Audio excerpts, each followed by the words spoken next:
Gods, pharaohs, kings, and queens, oh my. When I say that name, you might not know what I'm talking about. But if I were to say Cleopatra, you would definitely know who I was talking about. Well, in this episode, we're going to talk about a lesser-known female pharaoh who actually predates Cleopatra by over 300 years, Pharaoh Nitocris. Now, before we get into it, let me ask you guys a question. What is your favorite thing about ancient Egypt? Is it the art, the engineering, the time period? Let me know in the comments below because I'm always curious about what draws people into this subject. The first written record of Nefertiti we have is from an inscription found at the entrance to the Temple of Karnak. And on it, it lists all of the building projects that were completed during her reign. On there, she's described as the Great of Praises, hereditary princess, Great of Praises, main king's daughter, his beloved, and his beloved sister. This description suggests that her father arranged for her marriage to his son, which was a common practice in those days. But some scholars believe that she may have actually been his daughter-in-law.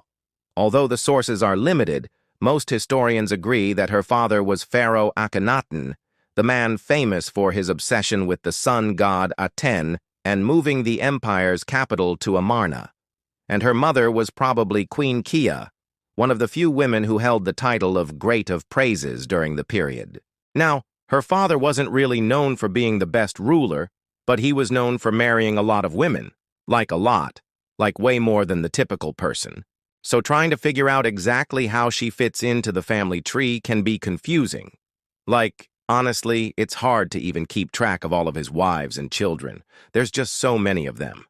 If you look at Akhenaten's daughters, the ones that survived to adulthood, they all look pretty much identical.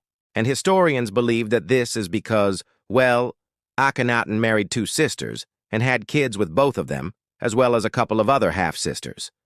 Anyway, it's weird. Just stick with me here. Sometime after Akhenaten's death, Nefertiti took the throne and became pharaoh. We don't know exactly when this happened, though. Some scholars place her coronation around 1353 BCE, while others put it closer to 1349 BCE. One of the biggest reasons for the discrepancy is that nobody can agree on how long her father's reign actually lasted. It could have been 7 or 8 years, or 9 or 10 years, who really knows? Either way, her reign only lasted about 4 years, so that puts her ending somewhere around 1348 BCE. Her initial throne name was Nefer-Nefer-Uaten, which translates to, "A beautiful woman is the Aten's gift."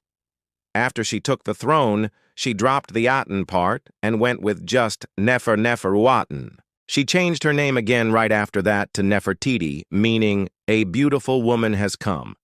She used this name for everything except for one stela where she called herself his beloved daughter, Nefertiti, whom the king has sent. That one line makes us think that she still considered herself a daughter as much as a pharaoh. When she came into power, she inherited a kingdom that was unstable and exhausted from her father's religious revolution. He spent the majority of his reign focusing on the worship of Aten and tried to remove all other gods from the empire. As you can imagine, this upset a lot of people, especially since the old capital of Thebes was practically abandoned in favor of Amarna. The general consensus was that Aten wasn't reliable and didn't bring prosperity. So when Nefertiti took the throne, she tried to make things right. She abandoned her father's religion and reaffirmed the old gods, which included Amun, Re, Ra, and Mut. In order to make the old supporters of Amun feel better, she even traveled to Karnak and made offerings to the Theban triad. She did try to bring back some of the harmony between Egypt and the region of Canaan. During Akhenaten's reign, he went to war with the Hittites and devastated the region. The Hittite king was actually one of the very few rulers from that time who openly mocked him, so perhaps Nefertiti wanted to set things right with them. We know that she sent an envoy to the Hittite court asking for an alliance and the return of prisoners of war. They didn't actually agree to the alliance, but they did send the POWs home.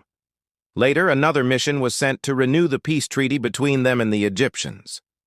Now, these missions show that diplomacy played a bigger role in her reign than war, which was kind of a change from a lot of the other pharaohs. Unfortunately for her, though, we don't have any records of what she accomplished outside of religion and foreign policy.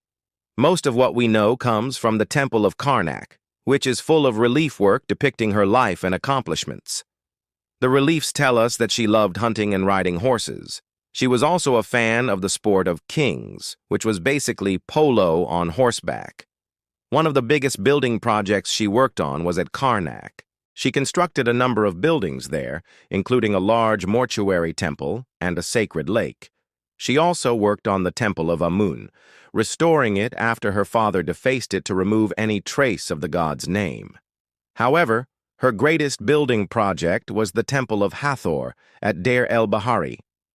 Unfortunately, it hasn't been fully excavated yet, so we don't know much about it. But what we do know is that she probably built it to honor her mother, who died sometime before she took the throne. So while we don't know a whole lot about her, we do know that she was a patron of the arts and the architecture. When she came into power, she inherited a kingdom in shambles. The economy was suffering, the foreign allies were gone, and the old religion had been disgraced.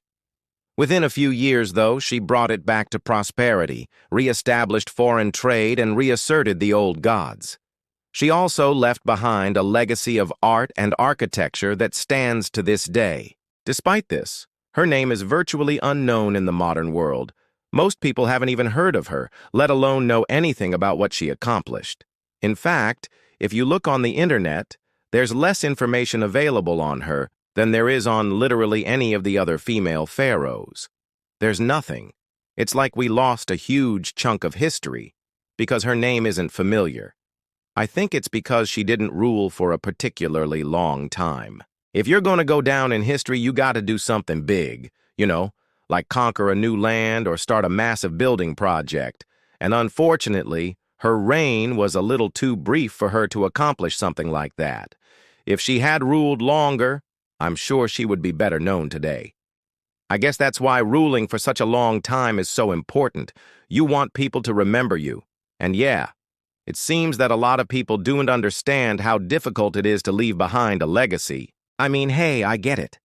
Ancient Egypt spanned across multiple dynasties and hundreds of years, so there's just so many stories to choose from. But I think it's important to look beyond the names we know and explore the lesser-known stories of people like Nitocris. That being said, if you have a favorite story or person from ancient Egypt, let me know in the comments. I'm always looking for new topics to cover, and you guys are usually full of great ideas. With all that said, thank you so much for watching. I hope you learned something new today. If you did, hit that like button and consider subscribing. Your support really does help me continue making these videos. All right, everyone. Thanks for watching. I'll see you next time. Bye.